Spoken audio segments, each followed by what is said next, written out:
Paz do Senhor, meus irmãos teólogos, tudo bem com vocês? Espero que vocês estejam bem. Estamos aqui para gravar a nossa última aula de heresiologia. Meu nome é Sandra Raquel, sou pastora da Assembleia de Deus Missão para o Mundo e essa é mais uma aula à distância para os nossos alunos de teologia. Nós paramos na aula sobre o catolicismo romano. E aqui na nossa apostila, está como lição 4, página 14, nós temos a LBV, que faz parte ainda do ocultismo, do espiritismo, o Hare Krishna, que faz parte das seitas orientais ligadas ao hinduísmo, temos também o islamismo, que é o mesmo que os muçulmanos, né? O praticante do islamismo, que é a religião, é chamado de muçulmano, ali do profeta Maomé. E nós temos também o judaísmo, que é uma seita considerada pelo cristianismo, porque ela não aceita Jesus. Lembra daquelas regras de como se identificar uma seita? Negam a Trindade, vão além da Bíblia, não aceitam o Senhor Jesus e assim sucessivamente. O cristianismo sai do judaísmo, se separa, também se torna uma seita no seu sentido bom. Lembra que é quando você reparte, quando você se torna uma facção, você se separa no seu sentido bom, não no seu sentido mal. Mas ainda assim, nós que somos cristãos não aceitamos o judaísmo, apesar de Jesus ser judeu, porque a igreja que Jesus fundou é separada do judaísmo, e o judaísmo não aceita o cristianismo, não aceita os evangelhos, não aceita o Senhor Jesus como sendo o Messias esperado. E no finalzinho aqui, ele vai falar um pouco do hinduísmo. O hinduísmo, que é uma seita oriental, também ali das regiões da Índia, onde tem muito envolvimento com meditação, yoga, coisas transcendentais. É bastante perigoso, muitos jovens gostam, né, dessas coisas assim, porque parece muito bonito, mas na verdade é muito perigoso, porque mexe muito com a mente. Na nossa página 5, na nossa lição 5, página 18, nós vamos falar um pouquinho sobre a Igreja da Unificação, que é a Igreja do Reverendo Moon. Eu não vou ler tudo, eu vou pedir para vocês lerem algumas coisas, estudarem na apostila de vocês, mas a Igreja do Reverendo Moon, aliás, ele até já faleceu, é uma igreja coreana muito grande. O Reverendo Moon, assim como as demais seitas, nós vamos ver aqui, todos começam com uma revelação, com uma visão de alguém, e no caso do Reverendo Moon, ele teve uma visão aos 17 anos com Jesus, que disse para ele terminar a missão que Jesus começou. Só que a missão, os ensinamentos do Moon, né, que está no seu divino, o Divino Princípio, que é o livro sagrado do Reverendo Moon, da Igreja da Unificação, a doutrina que ele ensina é que Jesus iria salvar a humanidade através de uma raça pura e perfeita. Jesus iria se casar, ter filhos, seus filhos seriam essa nova raça pura e perfeita. Mas aí não deu tempo, Jesus morreu e essa missão foi dada a ele. Então ele se considera como um novo Cristo e as moças, né, lá da sua igreja, antes de passarem a primeira noite com seu esposo, deveriam passar com ele. Lá eles deveriam beber o sangue do Reverendo Moon e coisas mais absurdas ainda que você possa imaginar. Então, ele veio para que a sua família, seu casamento com a sua esposa, seus filhos, fossem a conclusão dos evangelhos, né? A conclusão da missão que Jesus deveria vir fazer aqui na Terra. Para você ver que situação terrível. O próximo que nós vamos ver aqui, deixa eu só fazer a conclusão aqui do Reverendo Moon, que é da Igreja da Unificação. A história, como eu falei, a história do Moon, ele se assemelha a diversas outras seitas que envolvem os seguintes princípios: foram iluminados desde criança, tiveram algum tipo de revelação, ou aparição, ou visão, sempre eles desempenham uma nova missão, foram dotados de dons extraordinários, tem sempre uma mensagem diferente das demais, vai revolucionar o mundo e pretende sempre unir todas as religiões. São sempre assim. E aí tem um texto do livro de Judas, versículo 12 e 13, que explica direitinho estes homens que se autoproclamam deuses, Jesus, mestres e iluminados. Estes homens são como rochas submersas em vossas festas de fraternidade, banqueteando-se juntos sem qualquer recato, pastores que a si mesmos se apacentam, nuvens sem água impelidas pelo vento, árvores em plena estação de frutos, mas de frutos desprovidos, duplamente mortas, desarraigadas, ondas bravias do mar, que espumam as suas sujidades, estrelas errantes, para as quais tem sido guardada a negridão das trevas para sempre. Isto é o que a palavra de Deus diz sobre estes homens. E agora nós vamos falar sobre mais dois homens. O Guilherme Miller, fundador da Igreja Adventista, e o Charles Taze Russell, fundador das Testemunhas de Jeová. O Guilherme Miller, ele começou a fazer um estudo na época dele sobre a volta de Jesus. E isso mexeu muito com a mente dele. Ele estudou muito o livro de Daniel, capítulo 8, versículo 14, que diz assim: até 2.300 tardes e manhãs, e o santuário será purificado. Ele começou a estudar muito sobre isso e decidiu fazer as contas. E nas suas contas ele conseguiu encontrar uma data para a volta de Jesus. Então, a primeira previsão está aqui na apostila, depois vocês leem direitinho, 1818. Depois ele foi vendo outras datas, fazendo outros cálculos, 1844, e foi indo, até que ele decidiu, ele percebeu que ele estava errado, e ele então reconhece o seu erro. Está na História da Mensagem Adventista, página 410, que diz assim: acerca da falha da minha data, expresso francamente o meu desapontamento. Esperamos naquele dia a chegada pessoal de Cristo. E agora dizer que não erramos é desonesto. Nunca devemos ter vergonha de confessar os nossos erros abertamente. Então, diz a história que ele se aquieta. Ele decide viver a sua vida tranquilamente. Porém, outras pessoas começam a continuar firmes e fortes nessa ideia de marcar a vinda de Jesus. Existe um moço que diz assim: outros grupos começaram a se formar depois disso, baseados na interpretação de Miller, e diz que Jesus, na verdade, voltou, mas voltou no santuário celestial, que o Miller, ele só errou o local, não errou a data, mas que ele tenha voltado no santuário celestial, não no terreno, para fazer a obra da purificação.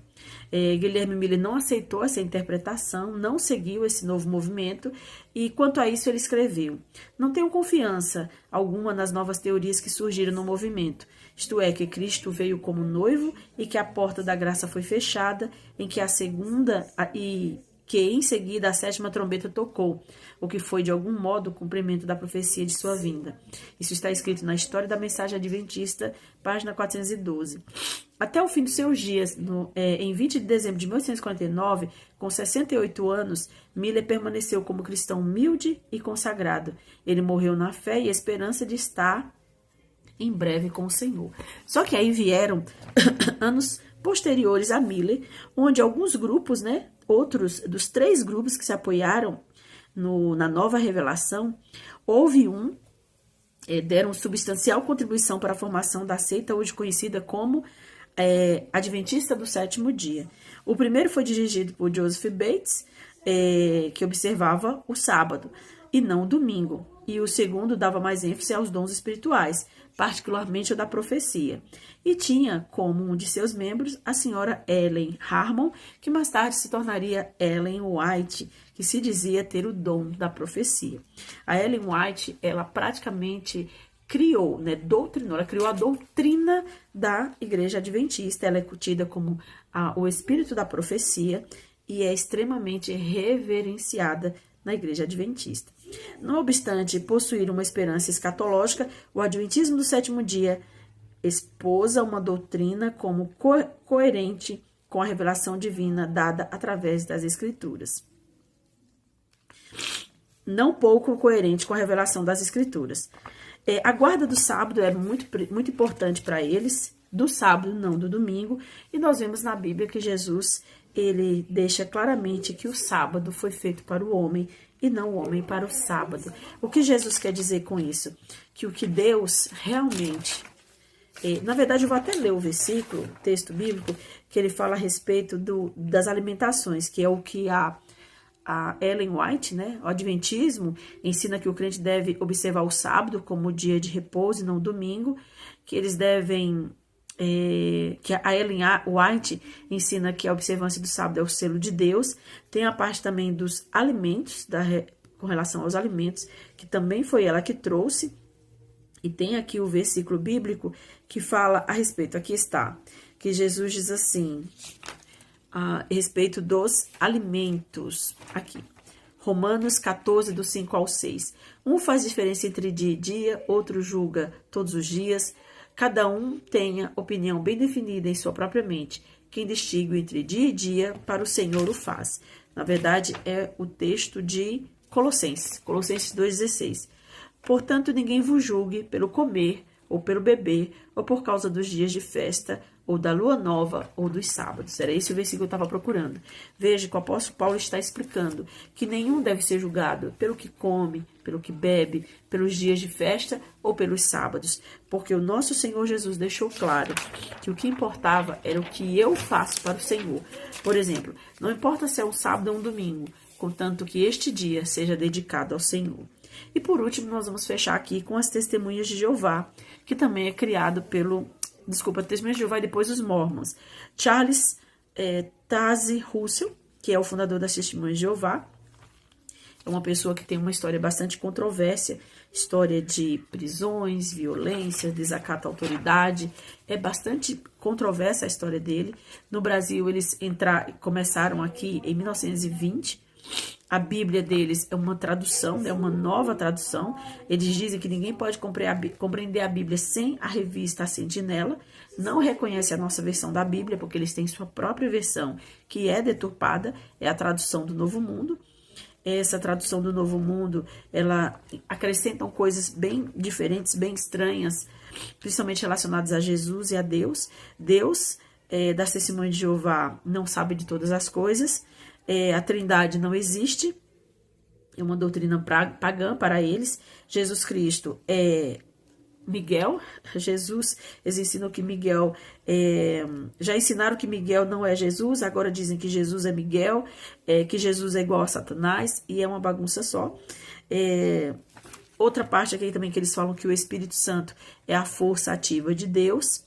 A salvação, ensinam que a salvação depende de você pertencer à sociedade Torre de Vigia e estudar o manual, que é o livro do conhecimento que conduz à vida eterna, porque para eles é esse conhecimento que traz a salvação. O inferno das Testemunhas de Jeová são para aqueles que não fazem parte, deles, não creem, não têm a sua crença. O céu para eles já está fechado, porque o céu é apenas para os 144 mil e que os demais são a grande multidão que iam herdar a terra.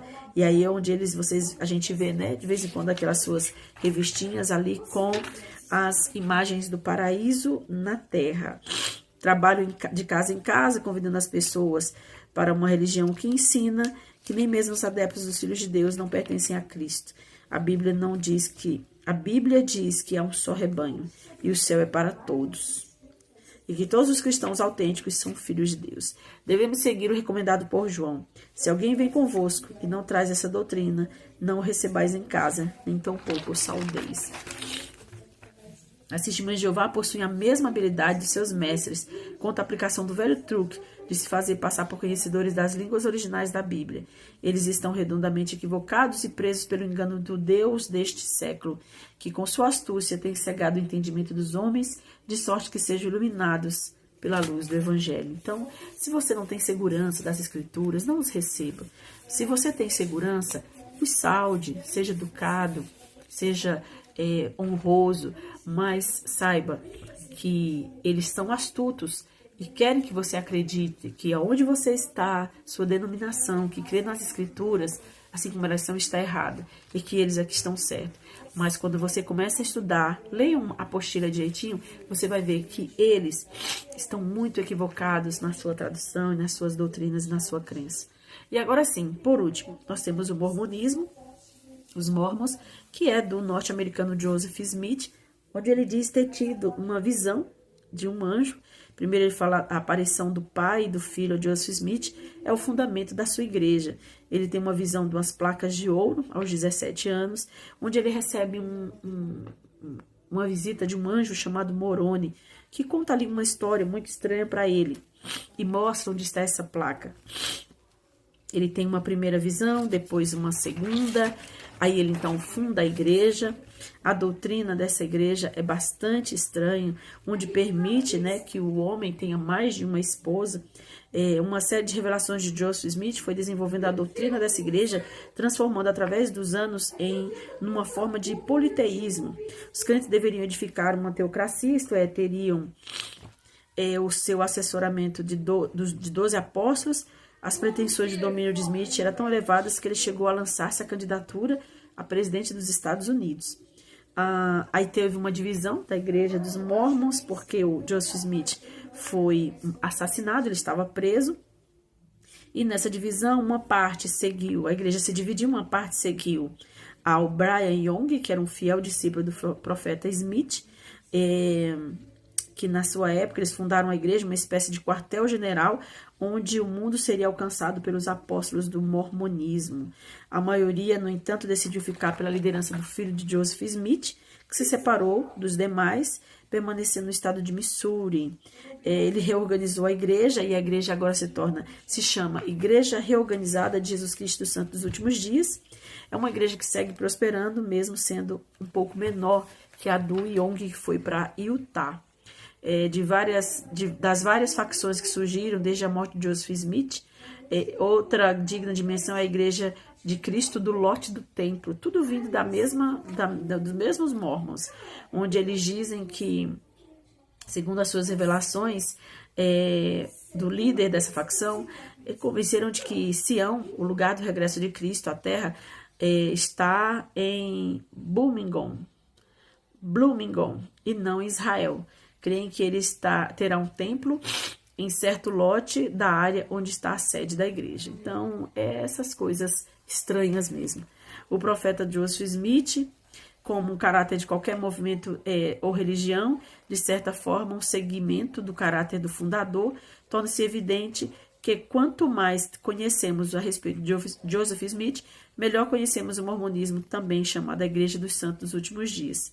Então, como assim ele fala do profeta? Ele se considera um profeta, e aqui a lição está falando que um profeta, você precisa conhecê-lo. De acordo com que você conheceu o profeta, você pode acreditar que a sua igreja, a sua seita, a sua religião será como ele. E aí ele vai falar aqui como que eu devo julgar um profeta, e ele diz que a palavra de Deus, em Deuteronômio 18, fala que se um profeta falar, tiver um sonho, uma visão, mas ele falar, e ele diz aqui, para eles irem atrás de outros deuses, ou se a palavra do profeta não se cumprir, ou se a palavra do profeta prevalecer, mas te conduzir a se afastar de Deus, então você já deve julgar este profeta como falso profeta. Então, havia esse julgamento. Se a palavra do profeta não se cumprir, ou se até se cumprir, porém, se ele estiver te conduzindo a um falso Deus. A multiplicação das seitas nessa última hora das heresias são constantes, prova de que estamos vivendo os últimos dias na Terra. Ainda que o engano de algo inerente na condição do homem caído é evidente, que nunca a verdade seja rejeitada. As escrituras combatidas tão ferozmente como nos dias de hoje.